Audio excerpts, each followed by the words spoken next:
200 मोर्चों पर खूनी जंग, पुतिन ने पलटी बाजी। पुतिन ने वाकई रूस यूक्रेन जंग में बाजी पलट कर रख दी है। जिस रूस ने 24 फरवरी 2022 को यूक्रेन पर भीषण हमले शुरू किए थे, आज उसी रूस की शर्तों पर युद्ध विराम की बातें हो रही है। हैरानी की बात तो ये है कि शांति समझौते को लेकर हो रही बातचीत के बीच रूस ने पूर्वी यूक्रेन के 200 मोर्चों पर अब भयंकर हमले शुरू कर दिए हैं। यूक्रेन की राजधानी कीव समेत यूक्रेन के 20 से ज्यादा शहरों पर रूसी हमलों ने कोहराम मचा दिया है। हम आपको दिखाने जा रहे हैं कि कैसे पुतिन ने पहले ट्रंप को अपने युद्ध जाल में फंसाया और फिर यूक्रेन पर तीखे हमले करके 32 देशों वाले नेटो को उसकी औकात दिखा दी है। आज यूक्रेन से लेकर यूरोप तक और यूरोप से लेकर अमेरिका तक सभी पुतिन के जंगी पैतरों के सामने चित हो चुके हैं। हम आपको दिखाने जा रहे हैं कि पूर्वी यूक्रेन के 200 मोर्चों पर कब्जा करके कैसे रूस पूर्वी यूक्रेन के लगभग 55% इलाके पर कब्जा करने वाला है। इस वक्त रूस यूक्रेन के Donetsk, Kherson, Kharkiv, Sumy, Chernihiv, Zaporizhzhia, Luhansk और कुपियांस्क में चुन चुन कर उन इलाकों पर हमले कर रहा है जहां यूक्रेनी सेना सबसे ज्यादा टक्कर देने की कोशिश कर रही है। जबकि कुछ रिपोर्ट के मुताबिक रूस यूक्रेन के पोक्रोवस्क पर 66% से ज्यादा इलाके पर कब्जा कर चुका है, जिसे यूक्रेनी सेना के लिए सबसे गंभीर और तगड़ा झटका माना जा रहा है।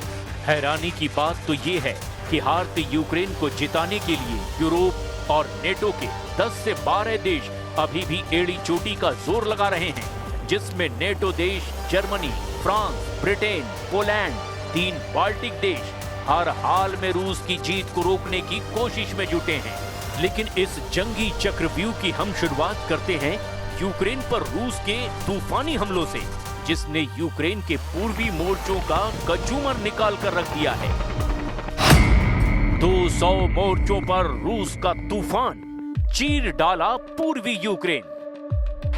हम आपको पिछले 24 घंटे में रूसी हमलों का वो सच दिखाने जा रहे हैं जिससे साबित हो रहा है कि रूस शांति समझौते से पहले ज्यादा से ज्यादा पूर्वी यूक्रेन के इलाकों पर कब्जा करना चाहता है। दावा तो यहां तक किया गया कि अमेरिकी राष्ट्रपति ट्रंप से मिले संकेतों के दम पर रूस ने यूक्रेन पर हमले 10 से 15 गुना तेज कर दिए हैं। आखिर यूक्रेन की आड़ में अमेरिका रूस के साथ कौन सा खेल खेल रहा है? पहले आप ये देखिए, रूस ने 24 घंटे में यूक्रेन पर कहां-कहां और कितने हमले किए हैं। पिछले 24 घंटे में रूसी सेना ने पूर्वी यूक्रेन के कम से कम 8 बड़े इलाकों पर तूफानी हमले किए हैं। दावों के मुताबिक यूक्रेन में लड़ाई तेज होने के साथ ही एक दिन में 200 से ज्यादा झड़पें हुई हैं। यूक्रेन की सेना का कहना है कि पिछले 24 घंटों में 216 मुठभेड़ें हुई है, जो पिछले हफ्तों में सबसे भीषण जंग है। दावों के मुताबिक रूस ने 41 हवाई हमले किए, 100 से ज्यादा गाइडेड बम से हमले किए, 3100 से ज्यादा आत्मघाती ड्रोन से हमले किए। यूक्रेनी ठिकानों और कस्बों पर लगभग 3000 तोप के गोले दाग दिए गए। कई मोर्चों पर यूक्रेनी और रूसी सेना के बीच आमने सामने की जंग हो रही है, जिसमें स्लोबोजांस्की, कुपियांस्क, लाइमन, क्रामाटोर्स्क, कोस्टियांटिनिवका, पोक्रोवस्क, हुलियापोल और ओरिखीव में भी भीषण लड़ाई और बड़ी झड़पें हुई हैं। सेना ने आगे बताया कि लीमन और पोक्रोवस्क में सबसे ज्यादा खूनी हमले हुए हैं। यूक्रेनी सेना का ये दावा है कि रूस को काफी नुकसान हुआ है। पिछले 24 घंटे में अकेले पोक्रोवस्क क्षेत्र में 126 रूसी सैनिक मारे गए या फिर घायल हुए। यूक्रेन की सेना ने कहा कि सबसे भीषण लड़ाई जापोरेजिया के दक्षिण पूर्वी क्षेत्र के रणनीतिक शहर हुलियापोल में हुई है, जहां रूसी गोलाबारी और ड्रोन हमलों में वृद्धि के बीच में सेनाएं जमीन से हर मीटर के लिए संघर्ष कर रही हैं। यूक्रेनी सशस्त्र बलों के जनरल स्टाफ ने दावा किया कि उनके बलों ने पिछले दिन 1140 रूसी सैनिकों को मार डाला या फिर घायल कर दिया।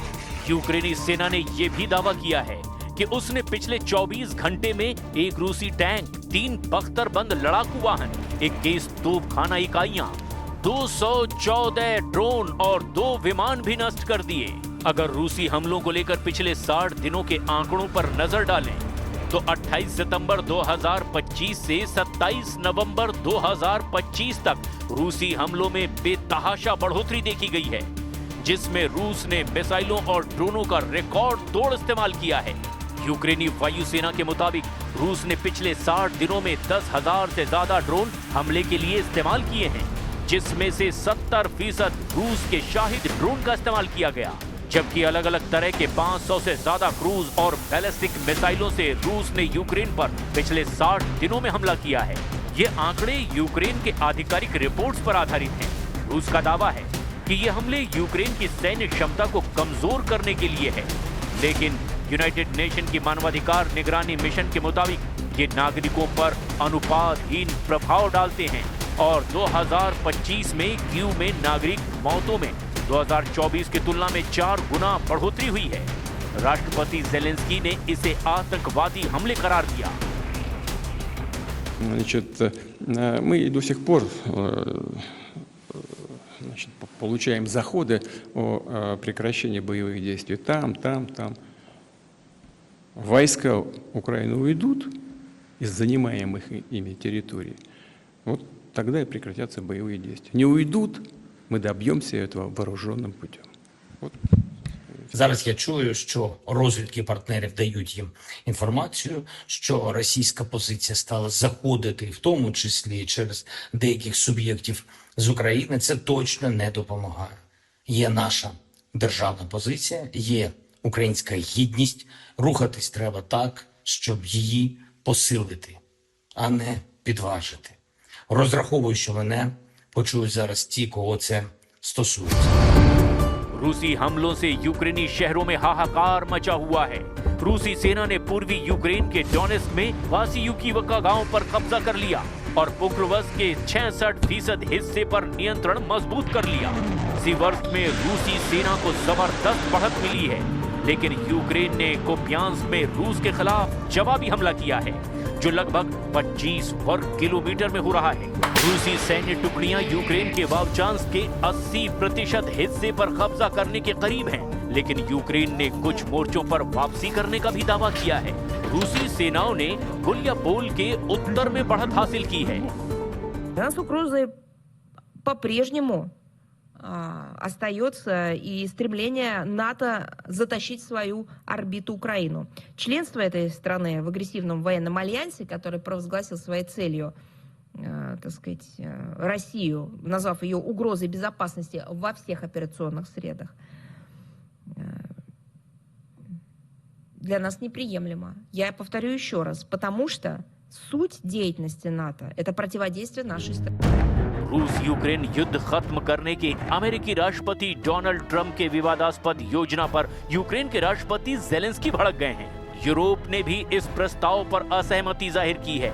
ऐसे में प्रस्ताव के लागू होने से पहले ही विवाद बढ़ गया है। अमेरिकी सीनेटरों ने भी इसकी कड़ी आलोचना की है। वहीं जर्मनी के फ्रेडरिक मर्ज ने तो दो टूक कह दिया है कि नेटो किसी भी कीमत पर रूस को जंग नहीं जीतने देगा। पिछले 1 साल से रूस ने पश्चिमी रूस के कुर्स्क इलाके से यूक्रेनी सेना को पूरी तरह खदेड़ दिया है। अगर हम डॉनबास इलाके की बात करें तो इसके 78% इलाके रूस के कब्जे में हैं। डोनेस्क और लुहांस्क को मिलाकर पूरा डॉनबास पूर्वी यूक्रेन में आता है। यहाँ पर रूस की जबरदस्त बढ़त है और ऐसे हालात में अब रूस ने एक बार फिर से कुर्स्क इलाके में उत्तर कोरिया के सैनिकों को जंग में उतार दिया है। नॉर्थ कोरिया की सेना रूस के लिए यूक्रेन के खिलाफ न केवल युद्ध कर रही है, बल्कि वो कुर्स्क क्षेत्र में बारूदी सुरंगों को भी हटा रही है। इस मदद पर रूसी सेना ने किम जोंग उन की आर्मी को थैंक यू कहा है। उसने कहा कि वो बहुत बहादुर हैं और हम इस मदद को कभी नहीं भूलेंगे। रूस और नॉर्थ कोरिया का आपसी सहयोग एक नई ऊंचाइयों तक पहुंच रहा है। कोरिया न सिर्फ रूस की रक्षा क्षेत्र में मदद कर रहा है, बल्कि वो खतरों से भी खेल रहा है। उत्तर कोरियाई सैनिकों ने रूस के पश्चिमी कुर्स्क क्षेत्र में यूक्रेनी घुसपैठ को रोकने में मदद की थी।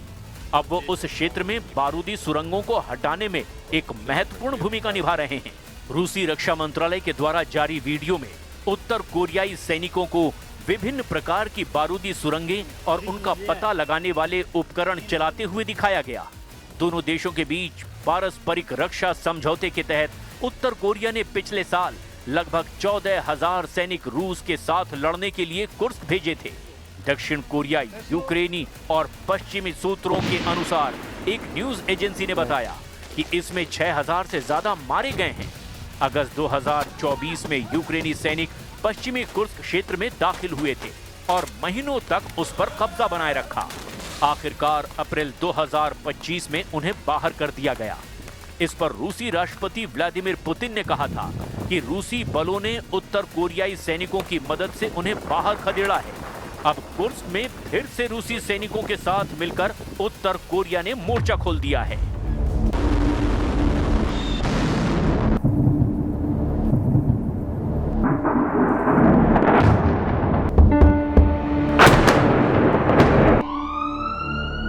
अब ऐसे हालात में देखना होगा कि रूस यूक्रेन जंग को नेटो और अमेरिका कैसे रोक पाते हैं। फिलहाल पुतिन ने तीखे हमले करके बाजी पलट दी है।